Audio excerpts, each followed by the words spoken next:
মানুষের এই কাজগুলো করা যায়। দেখ দাদারা নিয়ে আমরা অনেক কাজ করছি, দাদা অনেক সংগঠনের সাথে জড়িত না থাকলে কিন্তু অনেক সংগঠনের ভালোবাসা দাদা ঠিকই ছিল। এটা আমরা তখন ফিল করবো আমাদের দিয়াগা সংগঠনের দাদা, হ্যাঁ, সক্রিয় সদস্য হিসেবে সম্মানিত সদস্য হিসেবে আমরা আজকে তাদেরকে বিদেশে যাওয়ার জন্য বিদায় সম্বর্ধনা দিয়েছি। দাদা আমাদের সাথে সবসময় থাকবেন, হয়তো দাদা দূরে থাকলে মন থেকে থাকবে। জন্মভূমি কিন্তু সবাই টান থাকে, জন্মভূমি মানুষের সাথে সবাই টান থাকে, সে আশা প্রত্যাশা থাকবে দাদা যেন আমাদের সাথে যোগাযোগ রাখেন। আমরাও দাদার সাথে চেষ্টা করবো যোগাযোগ রাখার জন্য। যেখানে থাকুক দাদা ভালো থাকবে, দাদা ভালো কাজ করবে, দাদার জীবন উন্নত হোক, দাদা পরিবারের যদি উন্নত হোক, সেই শুভকামনা রয়েছে। ধন্যবাদ।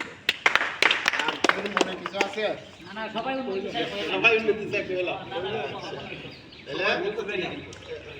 রাজেশ করে না? না আমার কথা না, আমার কথা রাজেশ একমিনিট করলি আমি তোমার সবাই আমার প্রণাম। আমি মিডিয়ার সাথে অনেক কিছু আছে, মোটামুটি খুব ভালো লাগছে। আমাদের আগে একটু দুর্বল আছি, এমন মোটামুটি খবর হয়েছে।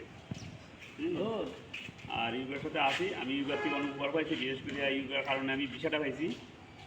ভারতীয় ভিসা পাওয়ার কারণে রুমানিয়া ভিসাটা পাইছি। কিন্তু এটার অবদানটা ইউগার, আর সর্বোপরি অবদানটা আমার দাদা আমার অনেক কেয়ার করছেন। এটার ঋণ আমি দাদার ঋণী। হ্যাঁ, আমার